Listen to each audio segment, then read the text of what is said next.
Council, Mayor, Madam Clerk. Everyone you have to speak up to the microphone. We have in front of us this evening a request from Denso Corporation. Our objective tonight is to obtain a consensus of council to move the item forward to October 22nd for the purposes of conducting a public hearing to consider a 328 tax abatement request from Denso Corporation.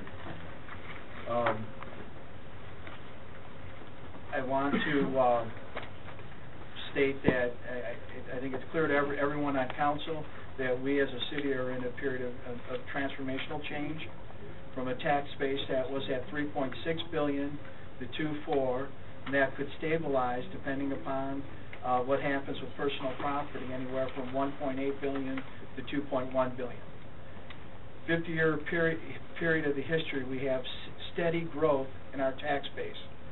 Since December 31st of 2008, when we peaked at $3.6 billion, we never have a period of decline. There's been a lot of discussion tonight about tax abatements, the history, and what is our tolerance for what we will do. We've operated the city that we will continue to work within the goals that we present on every council item, fiscal, stable, sound, and sustainable government. That word sustainable is really key in what we're talking about. We know that our office space is anywhere from 20 to 25% vacant. And one of the comments earlier is, well, when will we stop? And I would argue that we begin to stop when we approach in the mid-90s as a percent. When the city's unemployment rate drops from below its present level of over 12%, about 4% higher than the national average, we consistently run 25 to 30% over the state's unemployment average. I would say that we stop when we fall in line or fall below. Some of us in this room can remember when we had 4 and 5% unemployment rate, and that's what we'd like to see again. So those should be our measures. In basic economics, we're taught that it's about land, labor, and capital investment. Denso is proposing to make a $44 million investment in our city. To give you an idea of how large that is, that's almost twice the size of the investment that OCC made. It's larger than the investment that Providence Hospitals made in the last 2 years, $44 million. They're proposing to create 165 to 250 plus jobs. Tonight, I'd like to have Denso representatives make a presentation. As indicated, we also have representatives from the state of Michigan, Larry Garamazano. Matt Gibbs is here from Oakland County.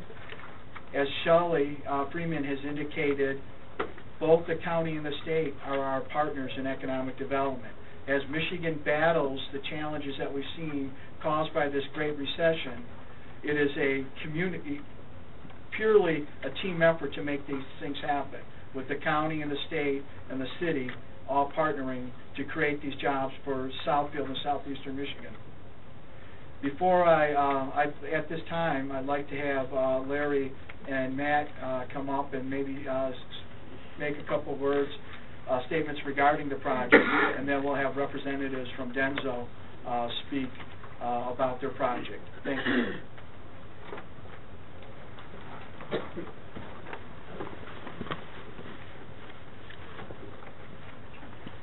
Well, good evening, Mayor Lawrence and members of council. I'm glad to be here tonight. Your mic's not working. Yeah, I know. Am I talking loud enough? No. No. Oh, yes, you're talking loud enough. I think you have to put up to the mic. Oh, okay. Might as well just lower it. I said that 100 times. I'll talk loud. Okay. I wanted to give a little bit perspective on Denso from the state point of view, but just to give you a little bit of a history.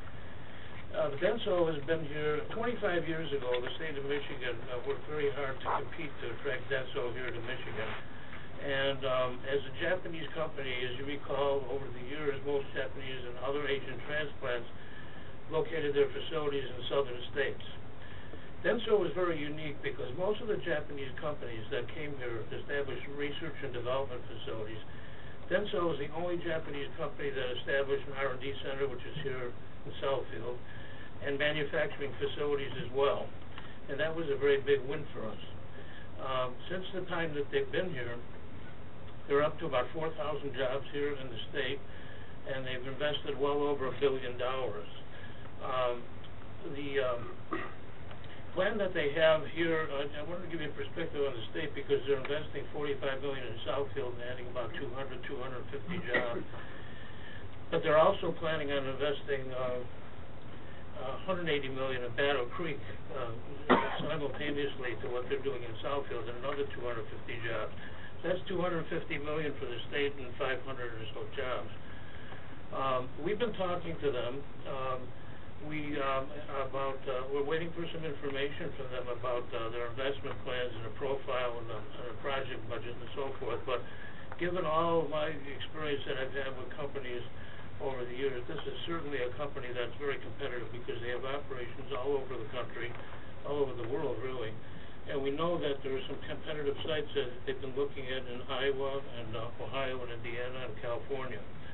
So we're going to be very aggressive in going after that. So the company also, even during the worst of the times in the auto industry from 2007 to 2008 and 9, was one of the only companies that never laid anybody off because they had enough diversification on their customer base that they were able to retain all their employment. And that was a remarkable achievement right there. And also the products that they're working on. They have the battery lab here in Southfield, which was a major DOE project. They're making products that are reducing emissions, fuel emissions, and increasing efficiency. And from a state point of view, I would really encourage support of the abatement. I wanted to mention also one other thing about schools. The state is not coming here saying that you should do something that we're not prepared to do. I just want to remind that on the schools, the state still has a stipend to the schools that they have to maintain. So whatever is abated, in effect, the state still has to maintain the support to the schools, whether you give an abatement or not. And so you might say we have the same skin in the game on this just as well as the city of Southfield does. So I don't know if you want to have any questions or. Can you talk about what incentives the state's offering? Well, we don't have. I can't. The reason I said that we view this as competitive, we don't have an actual application from Denso quite yet. We're working with them on refining the numbers and waiting for some additional information. But the company has told us they expect to have something to us by the end of October, early November. But as I said before, from everything that I've seen over the years that I've worked on these projects, this is one of the top-notch projects that we've ever worked on, and I'm sure that we're going to be aggressive in offering a suitable incentive. And that would include both Southfield and Battle Creek. So I want to be clear, because we have before us a 328, but what you're referring to from the state level would be a 198, correct? That's the incentive you'll be offering, wages and for taxes. Oh, the incentive we'd be offering is a business development incentive. It would be an upfront incentive for the company to make an investment. The way that works is that we determine where we have to be competitive and what we have to come up with. We have a certain amount of money at the state. It's not like the old megas. It's not like, okay, that's what I want to be clear. Yeah, okay. It's an upfront. It's sort of upfront. It's a performance-based cash, if you want, for lack of a better word. But it's not. They have to perform first. They have to create the jobs and make the investment, and then that's scale over 3 years. From the mega. Yeah, and then we say at the end of the first year, if you meet certain benchmarks, then we'll pay on that incentive a certain amount. It's usually over like a 3-year period. So just help me through this, because in the past, if it was a 198, we had a certain part to pay in that. But now we have before us a 328. So if you later on come on with your incentive program, does that have an impact on what we're doing here with the 328? Only in the sense that we still look to the cities to participate in Will supporting this be the our projects. participation, or will it be additional? No. This will be our This would be it, participation. yes, definitely.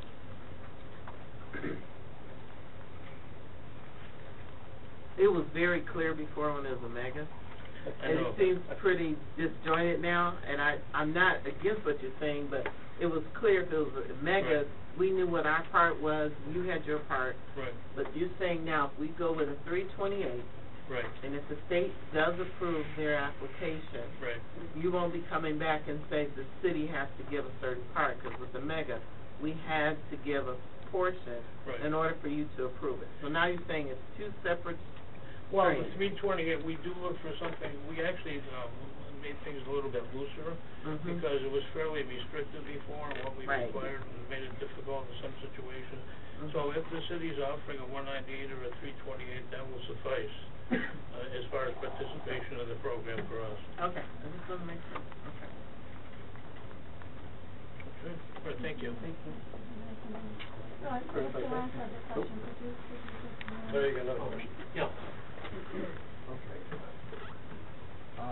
I have read in the newspapers and downloaded copies from the federal government and antitrust division. Correct. You condone the behavior of Denso in reference to price fixing?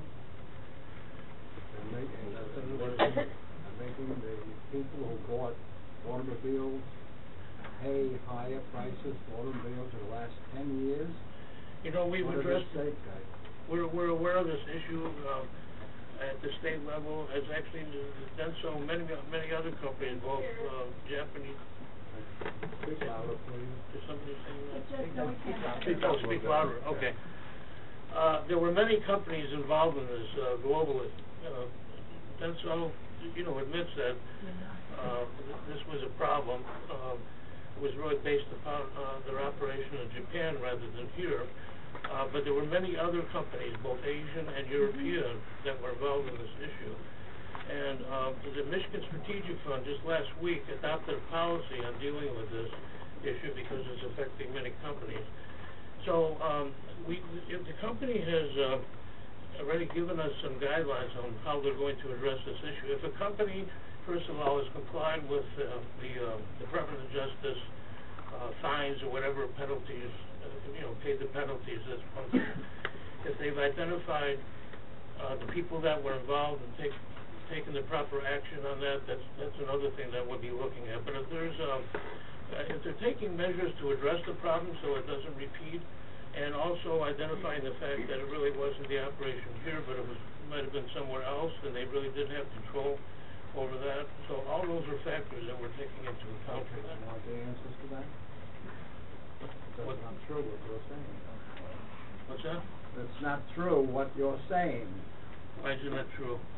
What you just said, that it didn't happen here. It doesn't happen to Denso here, it doesn't happen to other Japanese companies here, but it does. Well, I didn't say I can other give- Japanese I can companies give there, I you- just said Denso has made a case that this was something that originated out of their Wait a minute. Japanese operation. And Now I'll tell you, I know what we're gonna hear from you, okay? Many of them went to jail already, many of them pleaded guilty for the antitrust and all the bidding of everything. You caught, by them doing what they're doing, they have cost hundreds of thousands of people an increase, spending more money to buy an automobile in the last 10 years. That money amounts to $700 billion, $50 billion, $70 billion, and Denso here in Southfield is named as one of them. Why? Here's the paper from the antitrust, from the Department of Justice and everything. I got the whole works. Well, what we're gonna be looking. Now what are you gonna do? What we're looking at is You're what gonna give remedial them a tax action. abatement to thank them for their behavior? Who is gonna pay the people back of the overages that they paid? What for we're them? looking at is what remedial action the company is taking, and are they complying with I federal can't hear law? you. Will you please speak up? I don't know how to spell I'm it. sorry, the thing's not working, but Okay, what we're looking at with all these companies is what remedial action they'll be taking, and also if they've complied with the Department, the federal government's, the legal action against them. but they're in jail. Well, the people who did it They're are putting them in in jail. jail, they're all pleading guilty. Well, They're selling. I'm gonna tell you something, I really think that this is a very technical issue, and I really think the company will have to address this with you rather than myself. I'm not an expert on this. Well, I know you're not, Yeah. but I got the paperwork, so I have to believe it. We're aware of the problem. and our strategic fund develop some policies on how to address this. You think you are condoning us giving Denso a tax abatement because of what they've done? You know, all I could say is that they're adding a huge amount of jobs. That I don't know, doesn't, why is she waving? You can't disrupt her, and then it stops. Yeah. Ignore that. Oh, It has to be allowed when, longer when, than the table. when a person commits a crime, goes to jail, and he becomes a felon, do you give him money when he comes out? We're not giving that person money. The Department of Justice took punitive action about the people who committed the crime. Well, they The company fined them. paid They're all substantial. fined. The fines. I have the amount of money, they're all fined. Right, and they're paying the fines, and the company has given And us a that- preliminary document that outlines what remedial action And they that's will take. satisfactory to you? They haven't submitted yet, they just gave us some ideas, but it seems quite satisfactory. But I'd rather that the company share that with you rather than myself. Well, you represent the state, you're condoning. I'm not condoning their crime. behavior. The state is condoning their behavior. I'm not condoning crime. I'm telling you that we're following whatever the Department of Justice guidelines were. If they complied with the ruling, and if they're taking remedial action. Their ruling is. But are they put him in taking jail. remedial action in order to prevent this from happening again? And at the same time, You the do company. that to all the felons in jail? I don't have an investigation. Come on. for this. No, because Yeah. whatever you're saying doesn't make Madam- sense. Madam President, I'd like for Matt Gibbs from Oakland County to make a few comments, and then to allow Denso, if we could, to make the presentation. And I believe the representative from the company is prepared to discuss the Department of Justice actions. I'll tell them the same thing, all in writing. Good evening, and thanks for a few moments here, Chairman and Mayor, and members of council. Matthew Gibb, for those that haven't had the opportunity, I apologize. I've been the deputy executive for about a year and a half now, and it's been quite busy, in large part because of great meetings like this and the circumstance we find ourselves in the economy going forward. It's not typical that I would come and speak on behalf of an individual corporation, but I know that Southfield is really doing the hard work of looking at what the future of abatement work is and the future of the economy, and certainly sitting in the back and listening to your comments on abatements. I'm a former township supervisor myself that happened to be involved in this debate when General Motors decided to close Orion Assembly and many of the facilities in Pontiac. And we went through quite a dilemma ourselves on how do you address that? How do you address a company that at that point we had given abatements to several times, and then here they up and they want to close the facility. And we ended up giving them yet another abatement. And I look back now at the work that we did and really analyzing, and I applaud you on doing that homework, but I also look back and realize that, today they have over 3,200 people employed in that facility. 2,200 of them are line workers, good workers for the UAW. There's another 1,000 privately employed people that are part of the restructured contract with that facility that really helped pave the way for the UAW in the state of Michigan and for General Motors itself. And that could not have happened unless we considered the 328 abatement for that facility. It would not have happened. It would have went to Janesville or it would have went to Spring Hill. And so I'm not condoning the policy statements and the work that you're going to do on abatements, but I will tell you that currently I'm in charge of economic development for our county offices, and I see lots of my friends here that struggle with this every day. We are in a very competitive world right now for economic opportunities, and with all due respect to some of the comments, you're not competing with your neighbors at all. You're really not competing with your neighbors. You're competing with Carolina, and you're competing with Tennessee and Indiana. You're competing to a certain extent with Alabama. When we go around the country, I was just recently in China for 10 days talking to Chinese companies, not about us sending our products and our workers and our hard effort there, but attracting them to come and open these types of centers here, much like Denso has done in Michigan. Research and development that would be in a collaborative model. And they asked me, who does Oakland County compete against? What other counties and what other places? And I said, we don't compete against counties, we compete against states. And good, better, and different, Southfield's in that county. You are in Oakland County. We compete against the world. We compete against every other state. And the world is very competitive out there for these advantages. And so when you look at a company like Denso that wants to make an additional commitment, and with all due respect to my friend Larry Gormanzano, I wish that all of it was here. I'm a little bit jealous we're sharing any of it with Battle Creek, but there are good friends to the west side of the state. But the commitment to the state of Michigan that they want to make here in Southfield is one that is vital for a couple of reasons, and the abatement goes along with it. You have a certain perception of the way Michigan treats business out there around the world. The perception in the South is that they have cheaper labor than us from a cost structure, and guess what? They do. But I applaud the labor that we have here in this state. We have better labor than they do in the South, which is why so many people do their technical manufacturing here and their technical R&D. But it's cheaper elsewhere, and we know that. The taxes are cheaper in the South. I don't know if you know that, but they are. I went to law school down there. I know they are. It's just cheaper down there. The cost of living is cheaper in the South. Lots of things are cheaper in the South. But funny is that companies like Denso, now we have 271 Japanese companies in Oakland County. They're here for a reason, folks. They're here because we have 48% of our population is college educated. We have the highest concentration of engineers anywhere in the world. I mean, they want to be here, but we also have an obligation to say to ourselves, how do we preserve that going forward? From 2007 to 2012, we lost 36% of our value in this county. We lost $56 billion worth of net worth in 5 years. That's a lot of money. Now, we're not talking federal government money, but that's a lot of money for us. 36% of who we are as a community. You have to incrementally rebuild that. So I know that Southfield has had a long history of abatements, and I'm sure some have failed. Some of you say, well, you know, they didn't make the money and the dollars. You have very talented staff within your city that follows that and tracks that. And it's just one of those times that we're going through right now, that what are the resources at hand that we can use to continue to rebuild ourselves, to build ourselves out of this economic malaise, and it's working. Our workforce is working hard. Our contracted workforce is working hard within the region. We have great partnerships with organized labor and private companies all abounding. Our employment rate from this time last year to this, we went up 3.3% in total number of people employed in this county. You think, well, gosh, what's 3.3%? Well, that only puts us in the top 12% of all counties in the country for employment growth year over year. Our income growth has gone up 6.1% over the same time period.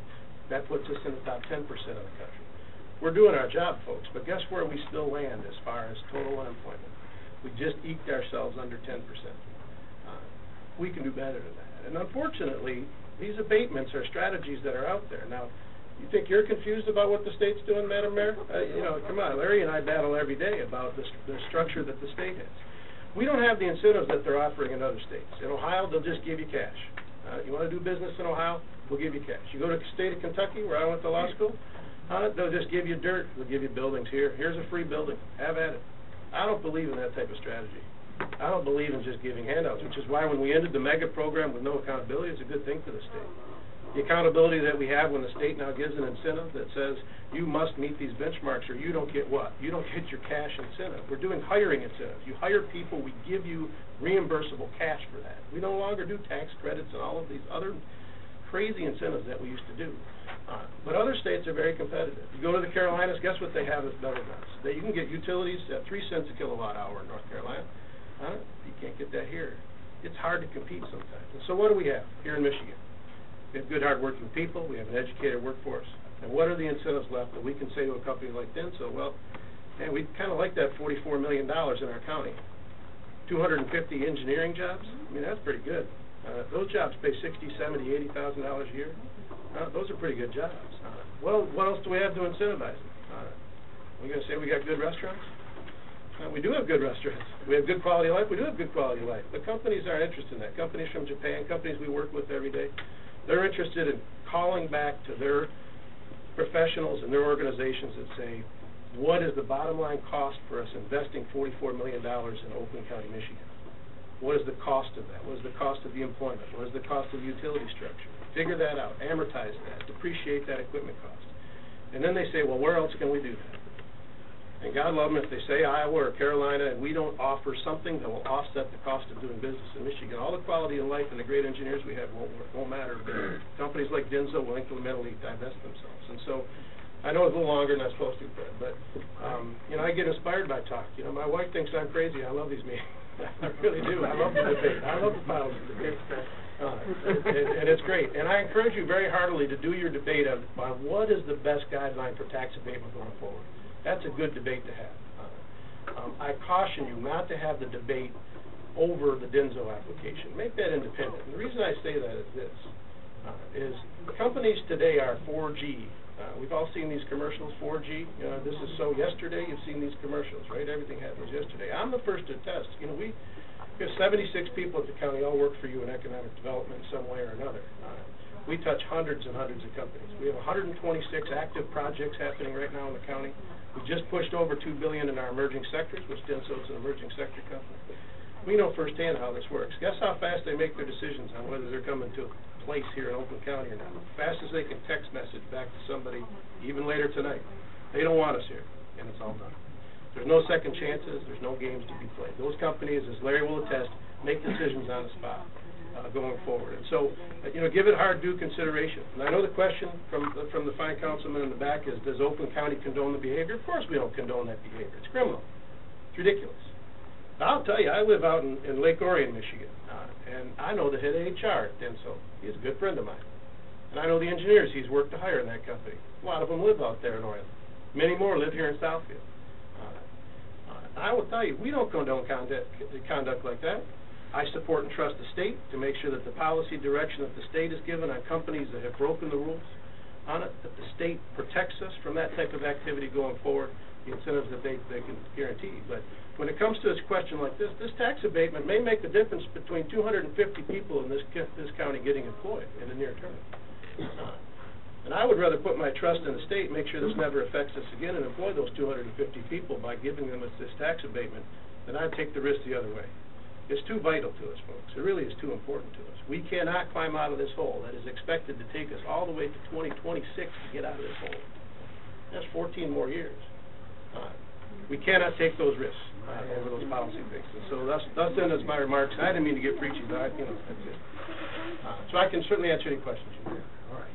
Do you know the financial condition of Denso here in Southfield?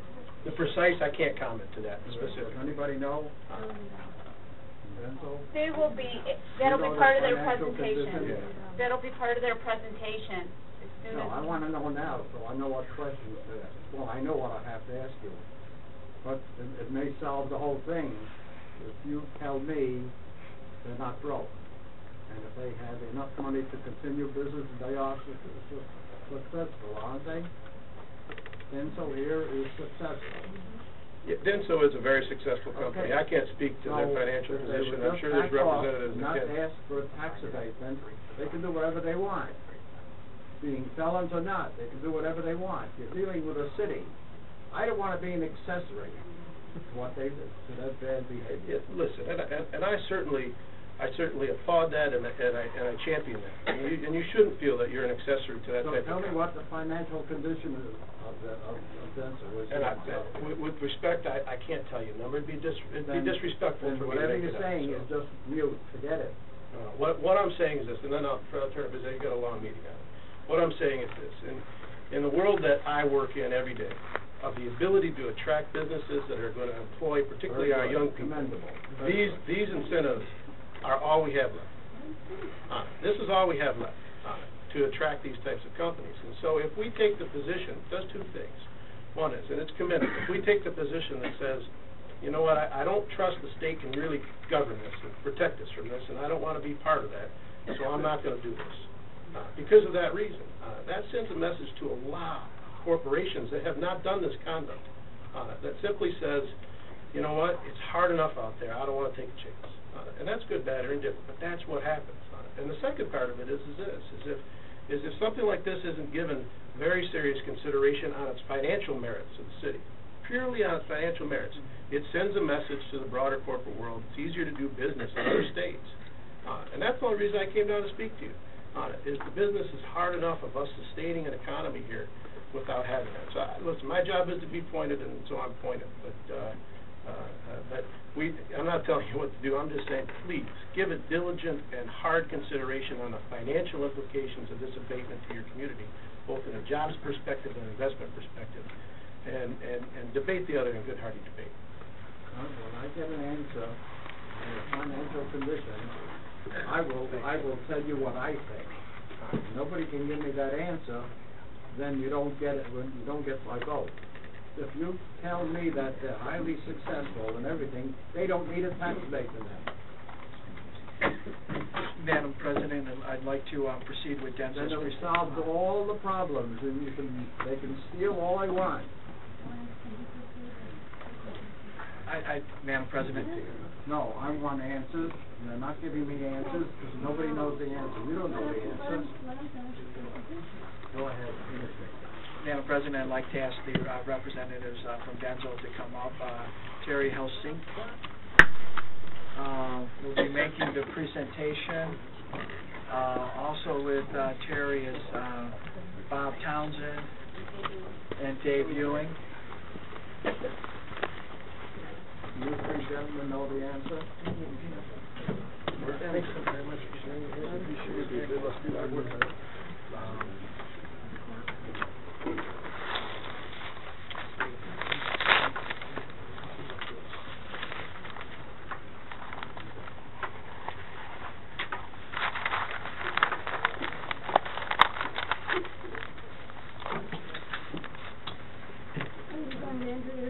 Yes. Good evening, and thank you for letting us present our proposal to you tonight. I'm sorry, the microphone's not working. Okay. Everyone's gonna have to try to speak up a bit. Can everybody hear me? My name is Terry Helgeson. I'm the Senior Vice President of Industry and Government Affairs at Denso. I've been with Denso for since 1985, and right before we moved to our current location in Southfield. With me is Dave Ewing, Senior Manager for Tax, and Bob Townsend, our Director of External Affairs. I'm a little nervous, sorry. Anyway, so I'd like to start with a basic overview. I know many people know who we are, but I'd like to give a presentation to explain our proposal, and then explain the comments, hopefully answer some of the questions that were brought up. Our Southfield location is our North American regional headquarters. It was established as our regional headquarters in 1985. However, we've been in Southfield since 1966. So from 1966 to 85, we were a sales office, and then established our regional headquarters here. And our regional headquarters consists of our overall North American operations for the region. We have over 10,000 people in the U.S. and about 15,000 in North America. Of that, 1,000 people are in our Southfield operations. Since 1985, we've invested $150 million in the last 10 years, and about $300 million since 1985.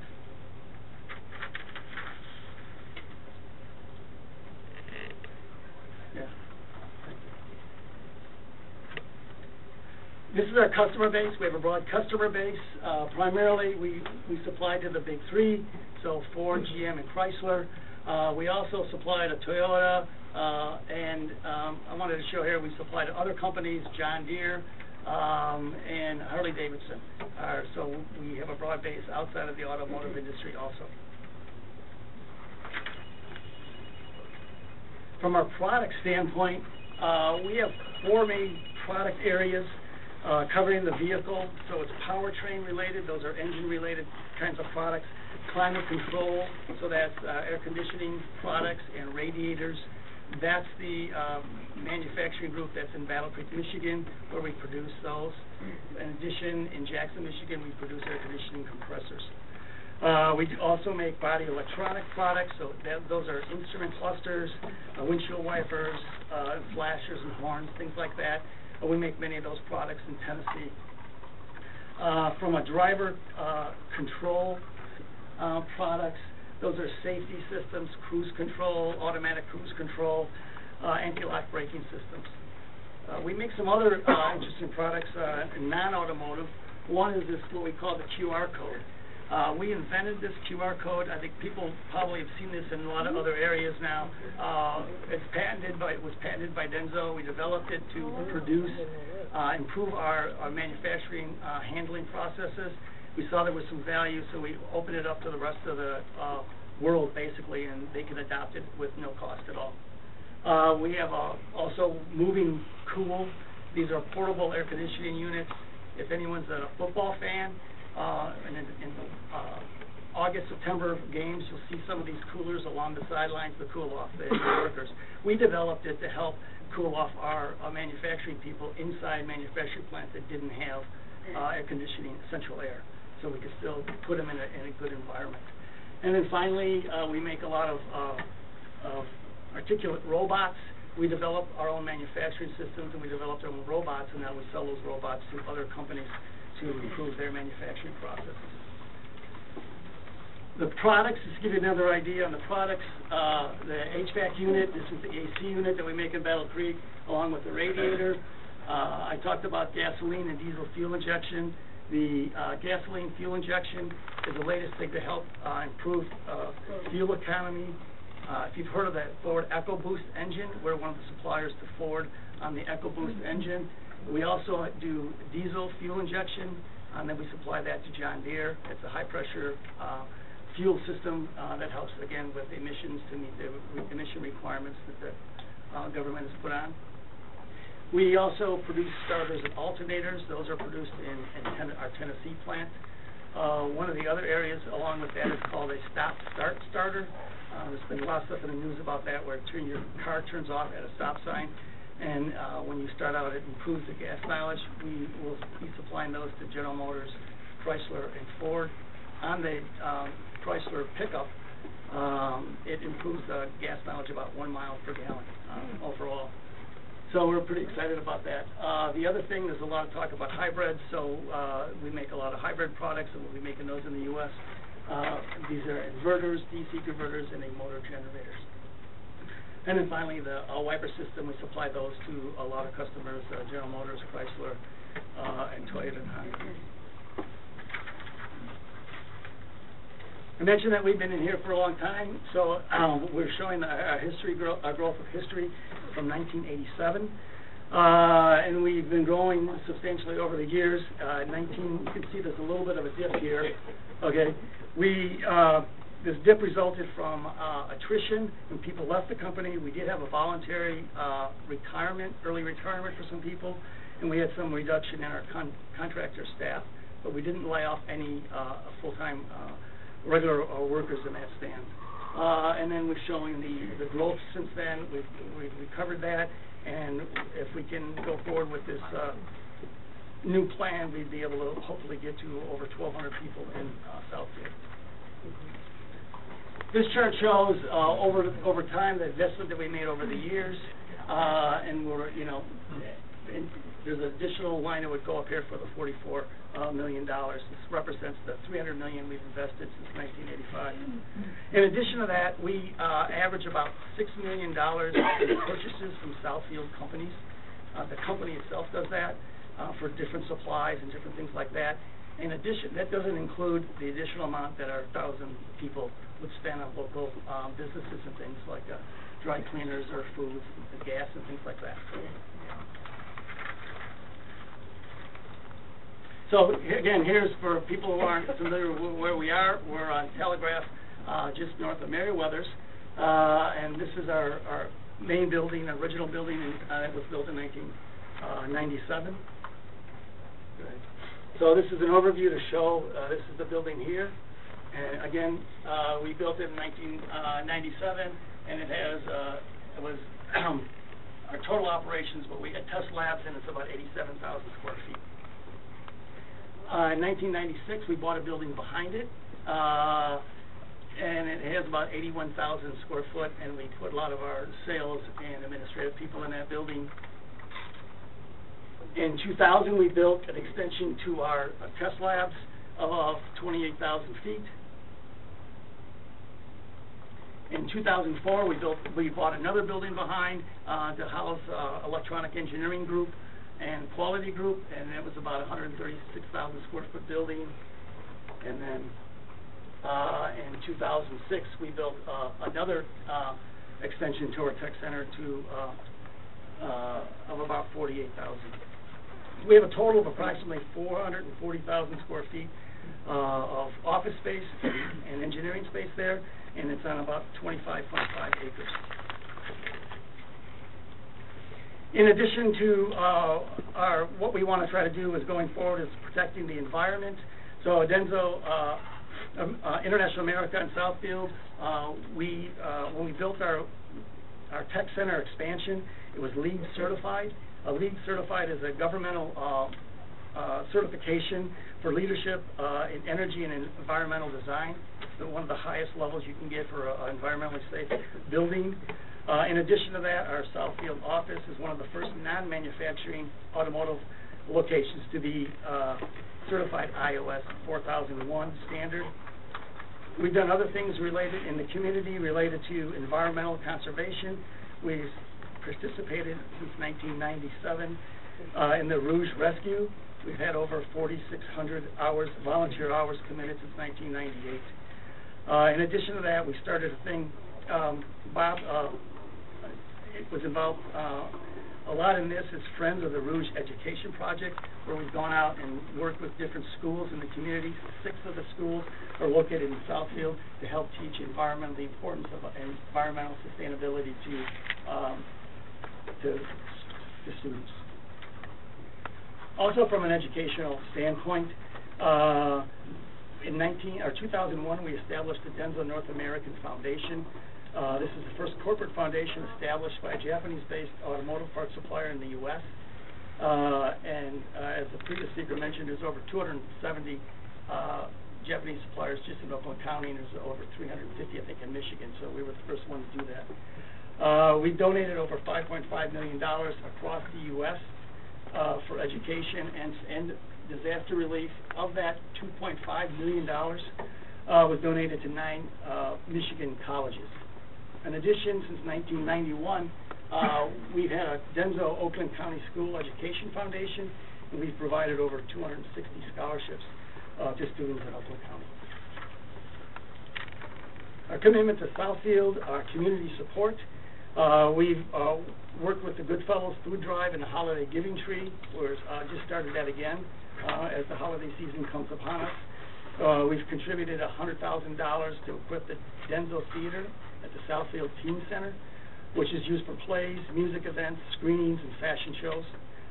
The Southfield Community Foundation, Bob Townsend is a board member of that, where we sponsor the Youth Diversity Symposium and other community activities. And then finally, supporting the Southfield Public Schools, we do Stuff the Bus campaign, the Partnership of Council, where we have people working on STEM education, which is science, technology, and math, and also marketing and engineering and manufacturing volunteers to teach those to the students. I'd like to now go on to what the proposed project is in a little bit more detail. So, as was mentioned, we're proposing a $44.6 million investment between 2012 and 15.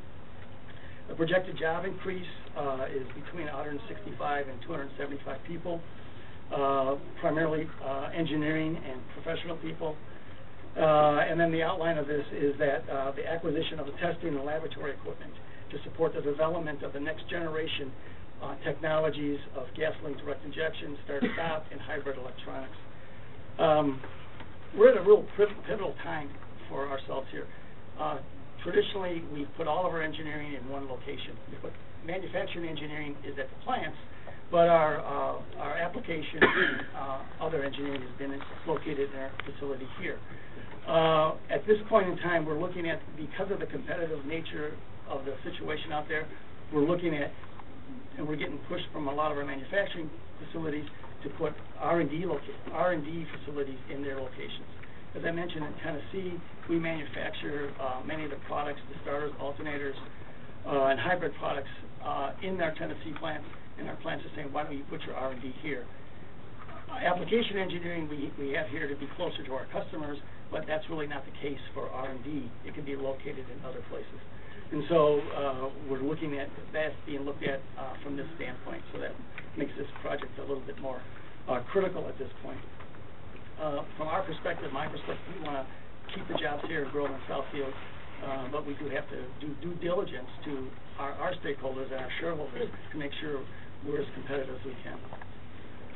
So again, we were doing this to be keep competitive in a situation from a technical standpoint, and then also security of our employees to be able to have continued growth there.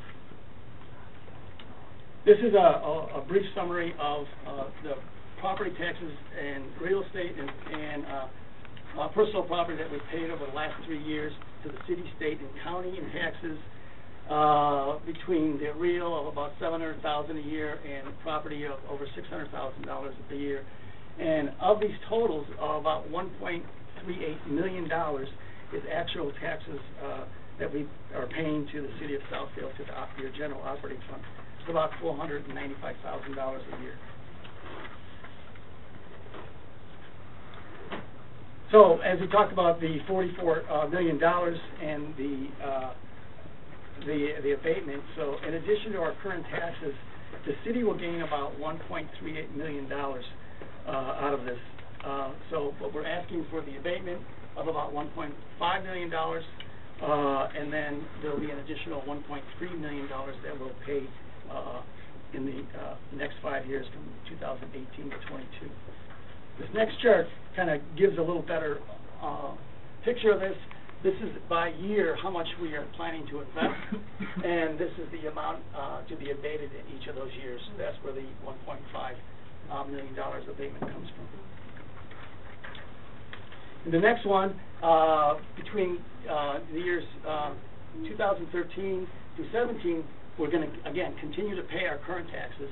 So we're asking for the abatement on future investment, not on current. So we'll continue to pay our taxes. And then in the years 6 through 10, we'll still continue to pay that about $495,000. In addition, we'll pay an additional $276,000. So we're showing about $771,000 in taxes years 6 through 10. And so with the new investment, the future 10 years, we'll be paying $6.3 million. Looking at this again, the benefit of this investment, there's a benefit to Denso, and there's also a benefit to the city. The revenue to the city for the $44 million investment, again, $1.4 million of the abatement. Benefit to the city would be $6.3 million. And taxes, that's an additional $1.38 million that the city isn't currently getting. If we don't make the investment here, the revenues will drop, and instead of paying $6.3 million over 10 years, our tax bill would be $4.9 million.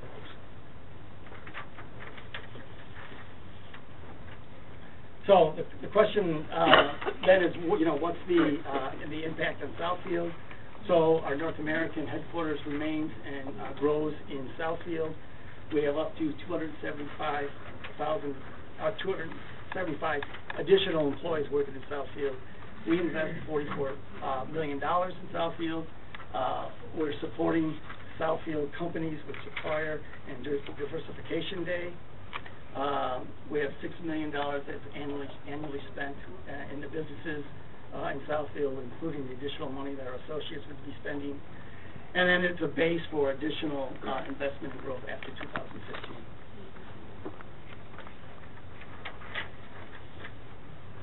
The overview of the Denso, again, request is $44.6 million in new personal property tax over 5 years. New personal property over 5 years. The abatement would be $1.5 million over that period of time, and the city would receive an additional $1.38 million from 2018 to 22. And we would expand employment between 165 and 275 employees. So in summary, we have a long history, over 45 years of stable employment and growth and investment in the city of Southfield. Again, no Denso associates were involuntarily laid off during the economic downturn. We're committed to supporting Denso Southfield's community and educational institutions. We've developed a strong relationship with the city over that 45 years plus the 25 years plus in our current location. And our investment in Southfield will be mutually beneficial to both the company and the city.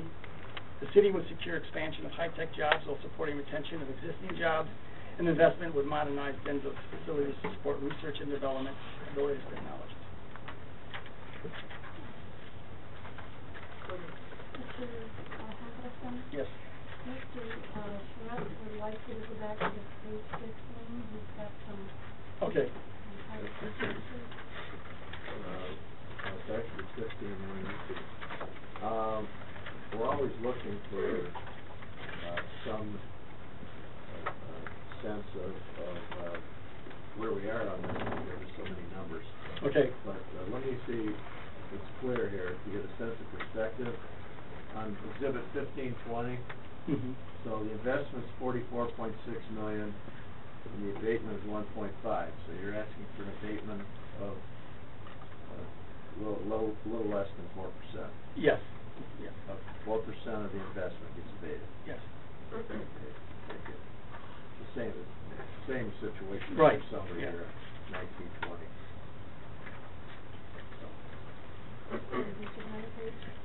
No, that's fine. Just a sense of perspective. I think this will be useful exhibit. Any other questions? Mr. Wallace?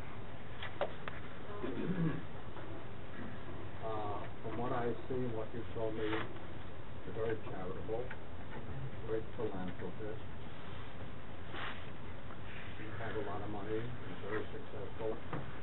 Why do you need a tax abatement? Because the situation of the automotive industry is a very competitive industry.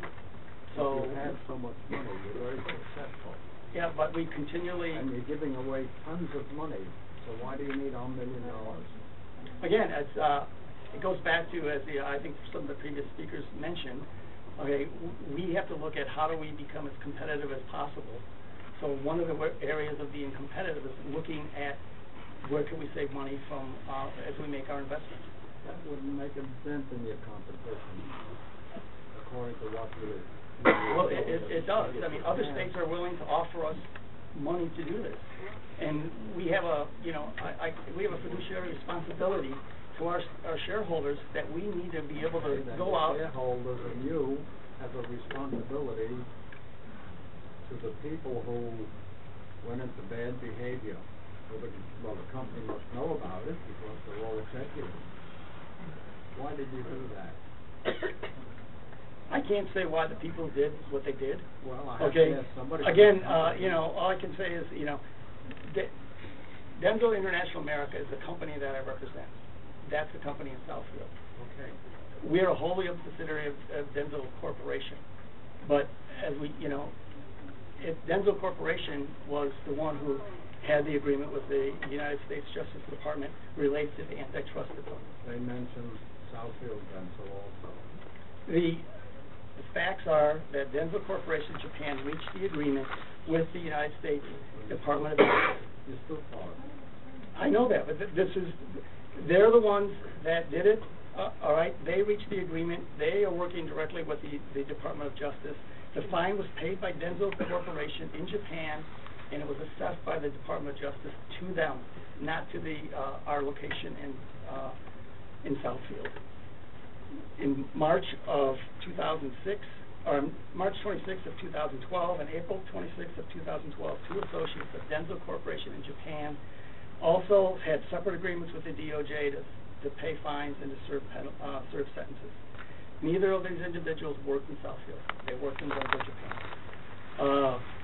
It's our policy to comply with applicable antitrust laws. Since learning of the investigation in February 2010, globally, Denso has taken various measures, including even more stringent compliance rules and enhanced compliance training to ensure that all employees comply with applicable laws, antitrust laws.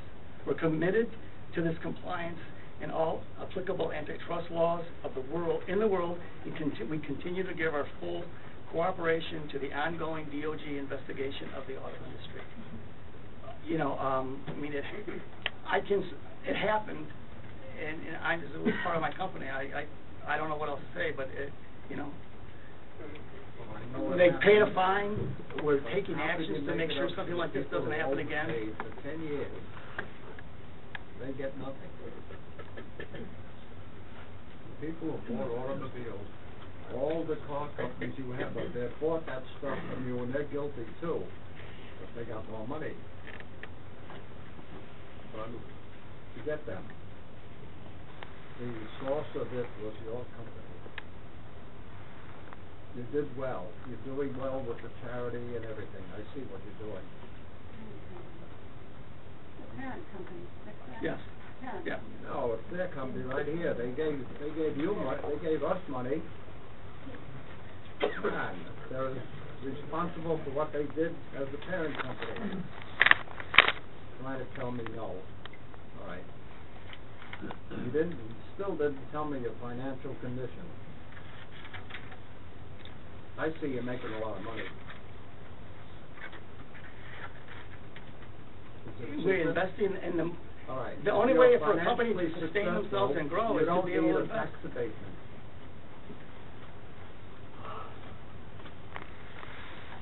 That's up to the Anything you want. city to decide, but. Anything you wanna do, you can do, if you don't get a tax abatement.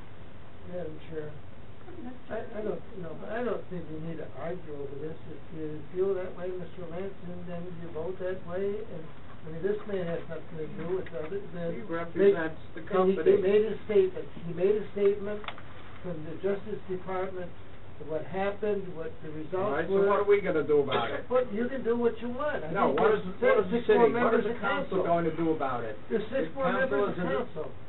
Huh? There's six more members of council. Yes, what is the 6 more members, how do they I feel don't about know. it? I don't know. We're gonna have to wait and see, aren't we? Well, I know what they're gonna do. Well, The way good. you're Then- talking, I know okay. what you're gonna do. That's wrong. Well, I'm glad you're mind reader, Mr. Lance, Yes. but I'm saying, why the argument of? I don't want the city and the council Then you make your to give statement, them a tax then you abatement. make a statement, and that should suffice. You don't answer. You don't answer yes or no when it comes to voting. I know you're gonna vote for it, which is the past history of this council. Okay, well, Right. if you feel that way, then that's. What do you mean, feel that way? Well- All the proof and everything, all for years, that's what you've been doing. Well, I come along and I'm challenging them, and it You're doesn't mean becoming things. argumentative. There's two different things.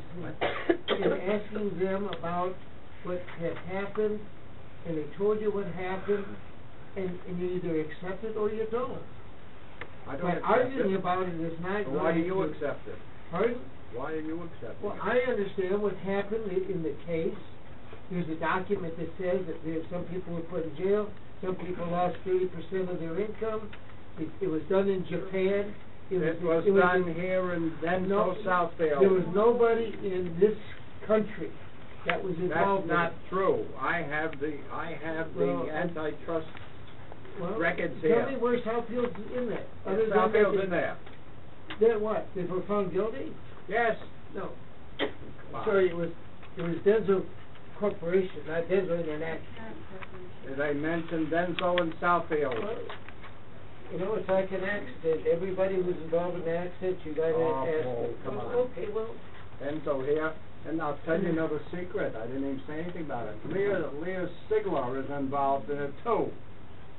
well. That's something else. Something That's who we gave tax abatement, millions of dollars to. Okay. But I'm not talking about that today. All right, I Yes, say sir, I just think we if they don't have back to off, argue. No, I know. As for the. I would like to making a see them back off presentation- from the tax abatement, that's all. Okay, well, that's You have your a right, you position, have a it's right always to your been that. position. You have a right to your position, but other people. I don't wanna be an accessory to it. Okay, then you're not listening. I'm not, huh? Mr. Lance, Mr. Simon, have a minute. The antitrust matter aside, I think it's been a very fortunate thing that Denso has been in Southfield. And I'm very aware of the positive things that you've done in the community as well as in the county. And I'm also admire the kinds of things that you develop. I consider your company very cutting edge. But I would like to go back to slide 1320. total property taxes paid in Southfield. And, Okay. yeah. I have a bit of a dilemma, and I totally understand tax abatement. And my earlier comments were really about, we have a certain level of misunderstanding as to what tax abatements are about, and numbers are thrown around, and that's why I want more data. I would like to be able to, people who have questions or misinformation, I would like to be able to counter that with hard data. You're coming here tonight with projections of investment and jobs, and growth, and so on, and I need a level of comfort that those things are going to happen. And this is a fairly large, Mr. Percassi talked about taking a risk. We're talking about a risk of $1.5 million. So, I'm glad we're having these discussions tonight, and I agree with the comment that was also made earlier. Our tax abatement position and policy is not based on, in my view, is not based on Denso. So I want you to know that. But unfortunately, these things are a bit married. And honestly, the last time this council had a thorough workout on tax abatements was 2002. So I think we're due for another look at it. And that, again, is why I am asking for more data. But as the dilemma that I have with Denso is in the property taxes. In 2006, Denso paid $1.77 million in total property taxes. In 2007, $1.611 million in taxes. 2008, $1.766 in property taxes. In 2009, 1.74 in property taxes. Then in 2010, you went to the state and the Michigan Tax Tribunal, and you had the taxes lowered by roughly $400,000 a year. So that's now 1.6 million in lower taxes that have been collected from Denso. I need you to explain that to me, because I don't believe that if you get a property tax, your property tax is appealed, and you're not paying as much taxes, it shouldn't be, you're taking with one hand and you're taking with the other. And I have a dilemma with that because you appealed, the company right here in Southfield appealed its taxes. And this is a lot of money, and it's a lot of money for us. And I want to see you expand here. I want to see those jobs here, but I really have a problem with this tax appeal, then coming for a tax abatement. So I need you to speak to that, if you would. Okay, as far as the tax abatement, the personal property, my understanding, okay, is property taxes are based on the value of your property. Okay, we don't determine the value of the property. The market determines that. I know many of my friends and neighbors went to their cities and challenged their tax rate, and they got lowered. It's going through a process that's established in our country. That's how it works for real estate taxes. If the market goes down, but you didn't have to do that. You from could have a accepted fiduciary responsibility to our shareholders, we have to do that. Otherwise, our shareholders come back and say, you're not doing your job. It's a legal requirement for our companies to do that. We have to.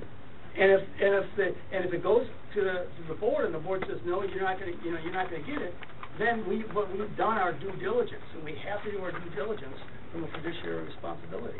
That's why we did it. We didn't decide, I mean, we made the application, but it was ruled that it was acceptable. We didn't do anything wrong with that. And any corporation, I think legally, if they're a public corporation, they have to do that. I don't think you did anything illegal, but you magnify this, and I'm asking you tonight to put yourself in our shoes. Mm-hmm. You magnify this over the 8,000 businesses that are in Southfield, and then the 17,000 homes that are here, and all of the tax appeals, it's a record number of appeals. And we sit here and are 240 people left employed. We face challenges of running this city with a lot less money, and we have crumbling infrastructure. It's a dilemma for us. And the corporate responsibility, how much can you squeeze local government for your own bottom line? I mean, that becomes my issue. How much should the local government, and if heaven forbid, if something happened over at Denso where you needed, one of your employees had a heart attack, or you had an employee go go postal or something, and you needed, or you would expect a response time from the city of Southfield, we'd be there for you, as we have in the past. But this is a squeeze for us, and it becomes just a heavier and heavier as every year goes on in this crisis for local government. All we do is cut. Okay, again, but from a business standpoint, we're in the same situation. All right, our customers continually ask us to lower our prices. Okay, the automotive manufacturers are in a difficult situation. They have to offer more value. So it's a continuing cycle, and it's something we all have to live with. We don't like it either, but we're continually have to reduce our prices to our customers. We have to compete, and we're competing against other companies who no longer stayed in this community. Right? We had one competitor who used to have 5,000 employees in Michigan. They don't have any now. Maybe 100. A large tier 1 supplier like us. They all moved their operations to Mexico. Right? We're trying to stay in Michigan and in the U.S. So but to do that we need help too. That's where it's this partnership. So again, I understand the concern, and we wish we didn't have to do this, but we have to be competitive also. We're in the same situation. Well, thank you for your response. I'm going to ask a question, none of my recommendation really, but I had heard that to get this new equipment that you need, this new test equipment, that there were other facilities, other Denso facilities in this country that were competing. There were 2 or 3 locations that are competing for this, and if you don't get it, it will go to another state. Yes. Maybe Tennessee, maybe Alabama. So we're competing against these other states to get not only keep jobs here, but get these new jobs. Right. Am I correct in that? Yes, you are. That's what I mentioned in that one slide where we talked about the proposal. It's really pivotal. Go back.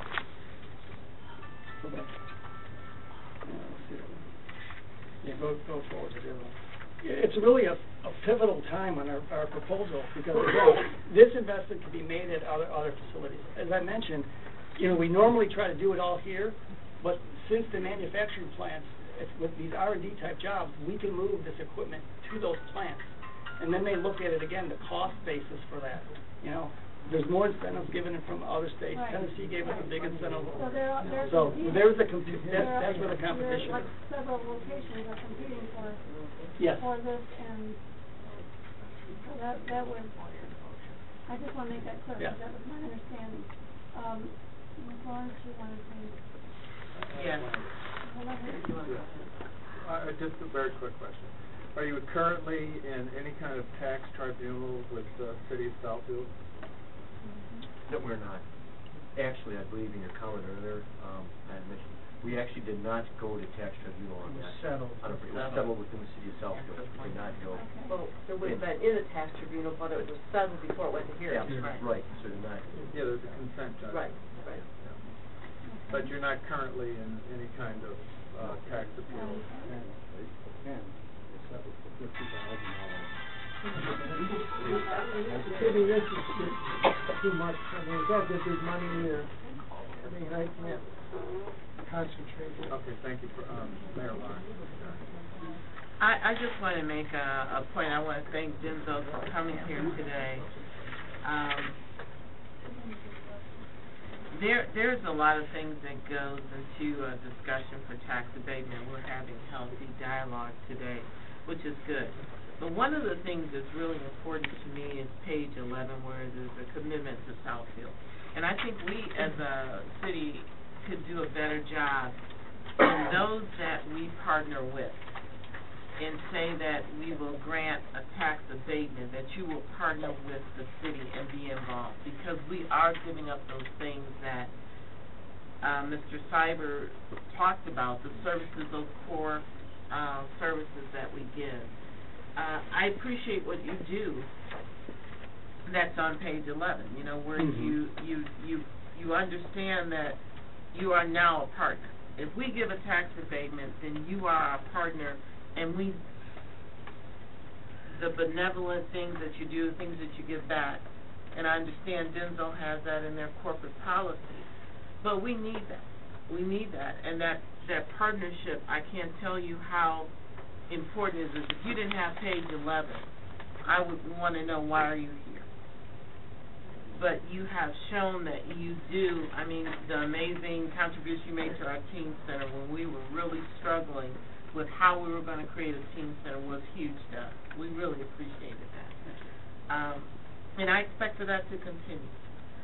This company, I've had the opportunity to tour a number of times and meet employees at Denso. And your story of not laying anyone off in this environment is amazing. So Denso has, and I had the opportunity when I was in Japan to meet the executive leadership, the international leadership of Denso.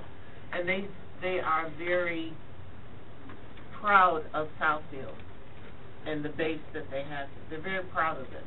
So I know on a corporate level, this operation in Southfield is not small part of the organization. It's one that they truly have invested in. The numbers show that. And so there is, for those of you who don't know, when you have someone appealing their taxes, there is a certain amount of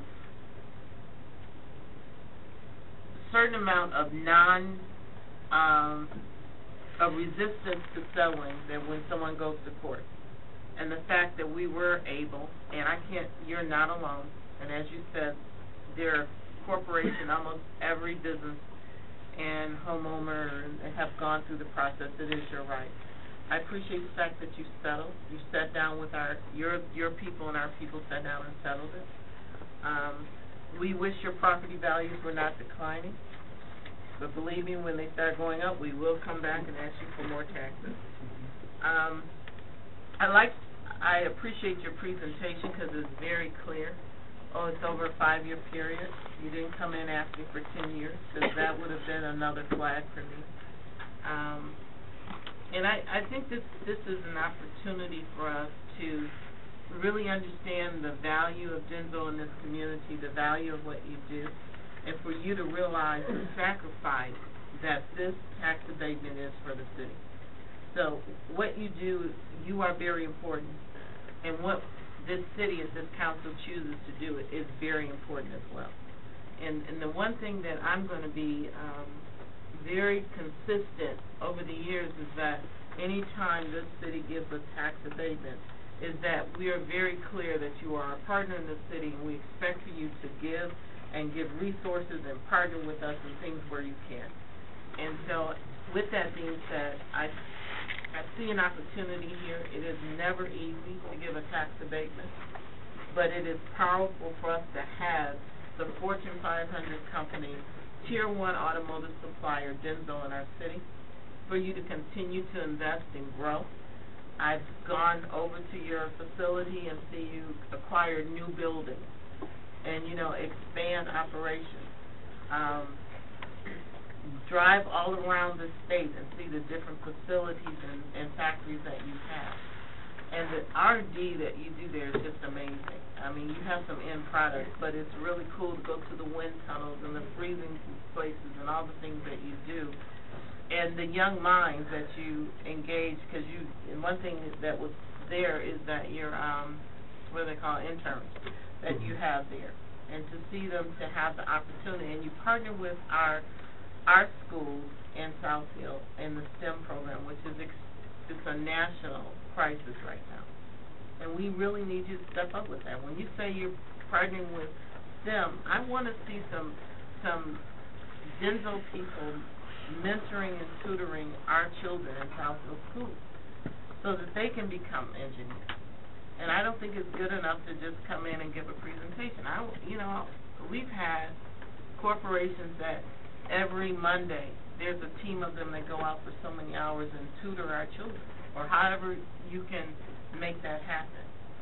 And the company supports that. And I want to see that happen. But I really want Denso to continue. I thank you for everything you've done, and I'm looking forward to our partnership. Thank you. Thank you. I just want to mention one thing, make sure that I'm clear on this. This is not about reducing current taxes. This is, nothing will change on the current taxes. This is about new equipment that will come in that will have reduced taxes for a period of, 5 years. So it doesn't affect current taxes, but it could, if this tax abatement doesn't go through, could cost jobs here.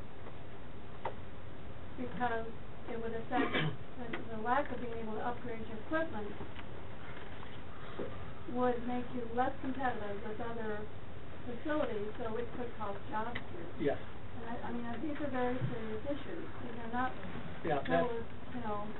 that's true, and then we are competing with other locations that want this equipment and these jobs. And I think, jobs here to me is extremely critical to have that happen. Can you go to page 17? Those are the big issues. It doesn't affect. I think the one thing here is, and that's what it shows, with this investment, okay, there's no reduction in the current, okay, there's an abatement for the first 5 years on that investment, but overall, the city gains more, over the 10-year period, you get an additional $1.3 million on the 5 through 10 years of this. So total revenue of $3.6 million versus $4.9 million. And create jobs that will be here. Yes. So, to me, it's a win-win situation. Mr. Pataki? Yeah, Madam Chair, I do where I'm coming from. Let's first take on the fact that in 2010, they had a contempt judgment and had the taxes reduced. Every company in the city had their properties reduced. Every homeowner had their home value reduced. And we don't, well, you shouldn't put too much money in that place. But anyways, so set aside that, we're looking at Target, who's supposed to be community oriented. And I'm looking at what do they have, or another Target, but Fayetteville, and settle for $40 a square foot. I think that's what something talking about. All right, so, but I'm going to speak to Nip and Denso. Stephen Denso came in the city and started on 10 Mile Road as a very small little operation, sales operation. They probably, historically, have been one of the best companies that ever existed in the city, and loyal to the city. And each time that they were bought, whether it be the Rouge River or anything else, they have put themselves forward when other companies did. And so I look at it as something that, you talk about a partnership, they were a partner of ours when we didn't seek partnerships. They came forward. And back in 1991, I was finding some stuff, my right story. But you know, then I found out that they're a sister city. Korea, Japan, is a sister city to our library. You know, I mean, so even back then, you know, they partnered to bring, you know, education. They talk about, you know, convey Korea, the fact that Southfield has a large business community, Japanese companies, and Fortune 500. You know, we want you to have a good exchange with us. And so you look at this request, and yes, I did say risk because every business decision is a risk.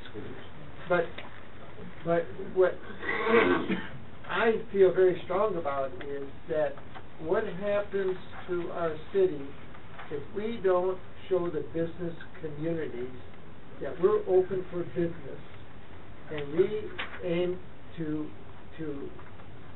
get into this bidding war, this competitiveness that is existing, and we're going to come out the winner. And that's how I see it. I see it as competition between municipalities, between counties, between states, and now even among nations. And it was interesting at the Economic Club today, you know, we're down to only 5% of the world consumers is the United States anymore. We don't even count that we want to market to the United States as a whole, because they're only 5% of the total marketplace. So we've got a battle at the national level, and we got also a battle here in the home front. I mean, we lost 40% of our value. County lost, how much is 36% of their value. And the only way you're going to bring this thing back, if we compete, and especially when you put a loud and clear message out to the business community that we're open for business, we're willing to negotiate, we're willing to give, wherever possible, some assistance. And tell these cities, other cities, we're going to compete in this world, and we're going to compete for business. I mean, sure, it stung us when Blue Cross Blue Shield went into Detroit. It stung Livonia when Gilbert took, you know, his company into Detroit. You know, but that's what's happening. And I think that the way we treat Denso has a real impression on other business people that here, Denso is here, and other automotive companies and engineering and art can all come into Southfield, and we will welcome them with open arms. And that's what I hope is the message out there. And like I said, every case is separate. Everything is individual, based upon the request, you know, what you can afford, what we end up with. And I'm not saying to approve everyone, but when we get somebody up front that has been loyal over the years, I mean, talk about $400,000. How much have they paid to the city for the 35 years they've been here? You know, I mean, add that up. When we were hurting for business years ago, they stepped up to the front and helped us. And that's the way I just look at it. And so I'm 100% in favor of helping Denso. Yeah, I have a few questions. Why is this, I mean, I don't know if this is the right question or a question to you, why is this coming to us as a 328 versus a 198?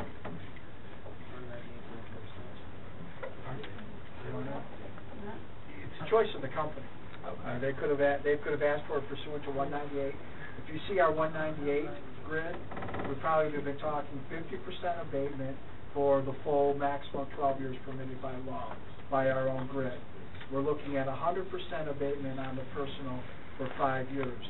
And because on our policy on the 228s, 3 years for office, 5 for the industrial. It was a choice of the company. Everything Mr. Cybers said, when staff met with Denso, we told them we're 240 plus people short. We've talked about the decline in our tax base. We don't miss a beat to communicate that as part of when these tax abatements are negotiated. In the end, the choice was Denso's between the 328 and the 198. Okay. You know, there's such a vast disparity between what I think in philosophy and what is actual practical reality and what we're dealing with. And I said earlier that, you know, tax abatements are a race to the bottom, in theory. But the fact is that we're competing elsewhere. You know, you're not gonna. It's not that if we deny you, all of a sudden you're just going to take this and make this investment on your own in Southfield. You're going to go where? Where else? I mean, that's the question. Where else are you actually looking at? Tennessee. And that's ready to bring all those jobs to Tennessee. Now, when I first heard of this, you know, or at least caught wind of this, this was a no-job project, right? And then all of a sudden it became a plus-job project. When we were looking at it a year ago, there was a no-job. And the investment, how much? It was substantially less. Yeah, about summer 2011, I think you came over for a tour with us. Mm-hmm. At the time, it was in the 24, 25 million range. The last year, we've changed our strategy, and there's a lot more investment they wanted to put here in Southfield with the hiring increment of individuals. Is the goal to just kind of cast a wide net and bring people to this area? Is it to hire locally? Have you thought about that strategy yet? About bringing when you're actually looking to fill those positions? Yeah, all of the above. All of the above. But generally, we have certain jobs, and especially the engineering jobs. Some job, you know, it's based on, you know, the people that we can hire. But we primarily look here first. We hire a lot of students locally in the Southfield, Detroit, Ann Arbor area. So, I mean, it's a local area that we do have a lot of, a high percentage of our engineering employees come from Lawrence Tech. Yeah, I'm gonna borrow a Sylvia Jordan idea on this one, that when you know, should this move forward, and I think we still have a lot of things we need to talk about, you know, can you work with the city to when you're bringing in people and bringing in positions, to work with the city to fill in some of our vacated homes, and to work with the city in a streamlined process to make sure that you're bringing in people, there's an incentive to become a Southfield resident as well. Because we're looking for all the gains we can, you know, if we're going to give, we got to get. And we're looking for all the gains we can. And that includes some of the housing problems, housing crisis we face, you know, across the country. That's something that can be brought in. Yes, we could discuss that. Because that was something that was discussed with another company that we granted an abatement to, and I thought it was a great idea. And then to that end, on top of that, we were just at Lawrence Tech for the inauguration of the new president there, and I was talking with some of the students who they consider themselves Southfield residents, but upon graduation, they don't know where they're going to be. And I wanted, there was a mention of the partnership with Lawrence Tech. Yes. But can you expand on that? You know, I want to know about, you know, how connected are you to Lawrence Tech?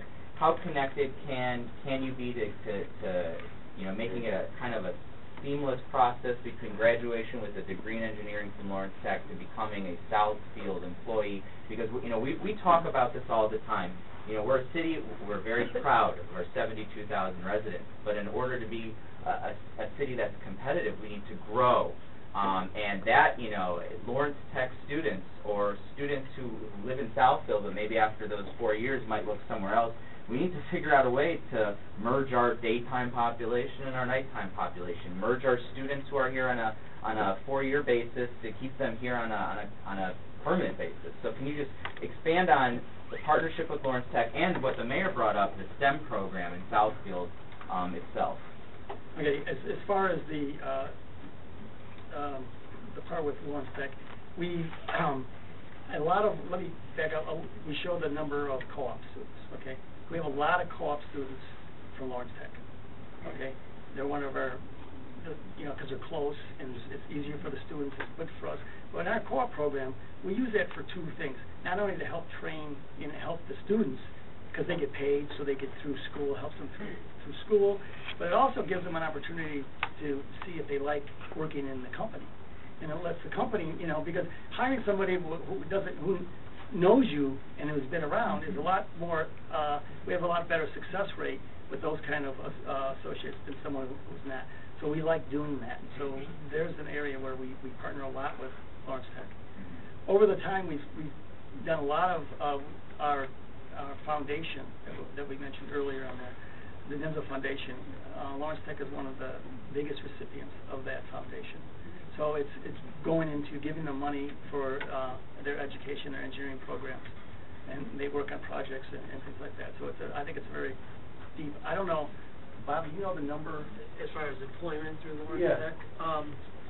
We have those stats, I just give it to you, I don't have them with me. But my understanding is It's a it's relatively it's a high. high percentage. I mean, Lawrence Tech is A lot more probably our than largest engineering partner school for Southfield location. Yeah. We dedicated us, no? We're giving something to Denso, what you think of Lawrence Tech? Yeah, I mean, we rely on Lawrence Tech a lot, and they rely on us. That's an encouraging point, and one that it has to remain a priority. It sounds like it is, but I mean that's almost non-negotiable. It has to remain a priority to make sure that we help our city in resolving some of the housing issues that we face. If you're going to bring in people to work here, we want to bring in those people to live here, and we'll work hand in hand. But that has to be a priority for both of us. Another point is on page 7 that I think is important, and I said this at the last tax abatement too, was scoffed a little bit, but buying local, Denso spends an average of $6 million a year with Southfield businesses. This isn't just, I think I said at the last meeting, it's shopping, it's lunches, it's this, but here's a hard number. That's something that's significant because that affects Southfield businesses in addition to a large corporation. These are things you have to weigh. Again, when we talk about, in theory, do we support tax abatement, on the other hand, we can't be the only city that ignores it. We're competing with our neighbors, we're competing with different states. I get it. But, if we just have a blanket across the board policy, Southfield loses, and I almost would suggest, we're not the lobbying body to say no tax abatements, period. I think that goes higher up. Maybe there has to be state reform. Maybe there has to be, state-to-state reform. But I don't think that we're the deciding body that can say, Southfield's out of the game. We're proving a point. If we stand here and we prove a point, we're going to lose. They're going to, different states.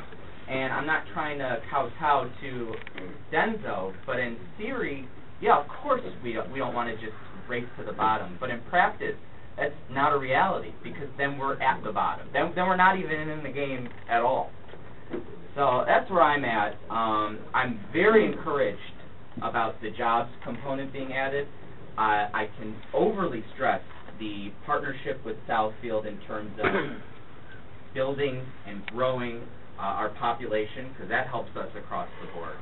And I will push on that at every single step when I meet with you guys or whenever you come back or whenever we are in discussion about the status of that, because that has to be priority number one for us on our end. Council President, can I just add something to Councilman Moss's statement? One of the commitments that Denso has made to the city is a diversification day. Oakland County for many years, and I see James Ralph in the back, him and I have been on a committee working with Oakland County for several years since I've been working here to bring minorities and women to meet with different suppliers that are in the Oakland County region. And a specific day, Denso has committed to open up to work with suppliers in Southfield to help diversify their base and see if there's any opportunities to bring our companies closer to work with Denso and hopefully to expand that $6 million year. And so we will be working with Oakland County to put on that type of event for the business community.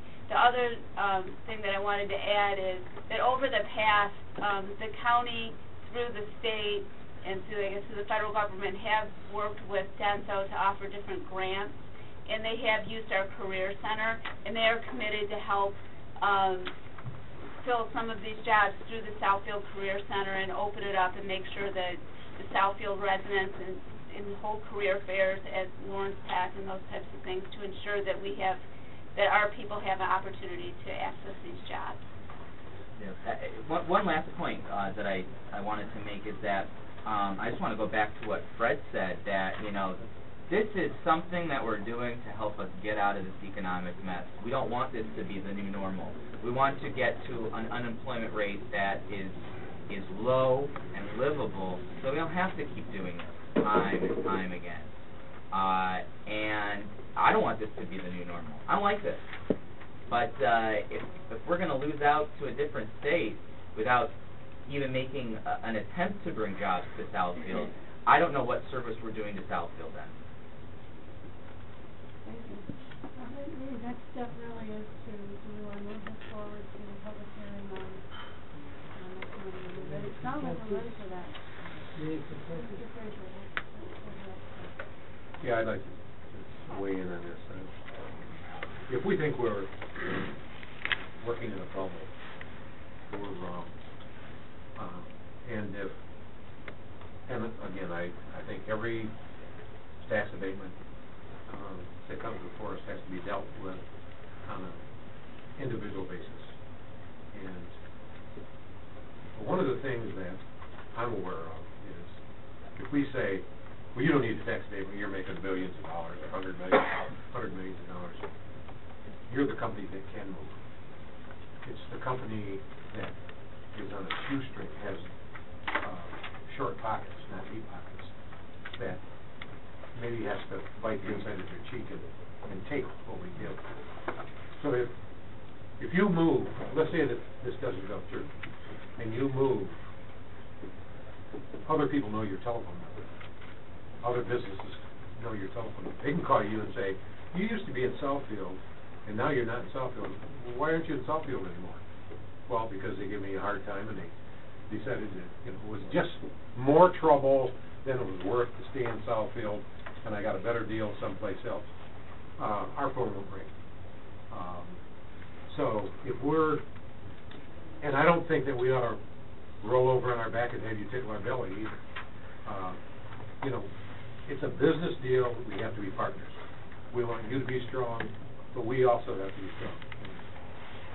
Mr. Cyber made a very salient point. If we're not strong, and you have an emergency at your location, and you're expecting the police or the fire to show up, and we say, well, we don't have enough people to be there, so, you know, stick your finger in a hole until we get there, you know. That's not going to work. So, we're not working in a bubble. We have to make business deals, and even though this is a political body, we have to put our business hats on and make the deals that will keep strong businesses in Southfield, and at the same time make sure that the city of Southfield stays strong, so that we can provide the services that you need to keep you going. Now, I'm going to ask for one other thing. It's not a give back, but I ask this question on a pretty regular basis. Are you part of the Chamber of Commerce in Southfield? That's good. We need a strong Chamber of Commerce because that helps make the city strong too. So, and I'm part of the Partnership Council of Southfield Public Schools, and I go to the meetings and I'm on subcommittees, and I really appreciate the fact that you're part of the Partnership Council because you offer the students an opportunity to see what your business is like and share your professional information and professional skills with students and show them why it's important to stay in school and get a good education and become successful and provide for their families as they go on. So, but one of the key things that I came to my mind is we're not in a bubble, and if the word gets out that Southfield is a difficult place to do business with, and we aren't open for business as as my partner here says, we aren't open for business, and we can say it, but if we don't show it, we're gonna go backwards. That's it, thanks. What is it, one thing initially? I actually came in this meeting with a made-up mind, and as I conveyed it to you all at the Council Finance Committee meeting a few weeks ago, you know, my concerns were, and they still are, the loss of taxes that we'll receive during the period that the taxes are being abated. And it's not a small amount, it's a huge amount. Because we're already working with less based upon the decline in our property values in a series of events. But really what did it for me tonight is the gentleman from the county. And it really comes down to Southfield's future in terms of the new jobs that will be coming here, but the new engineering and the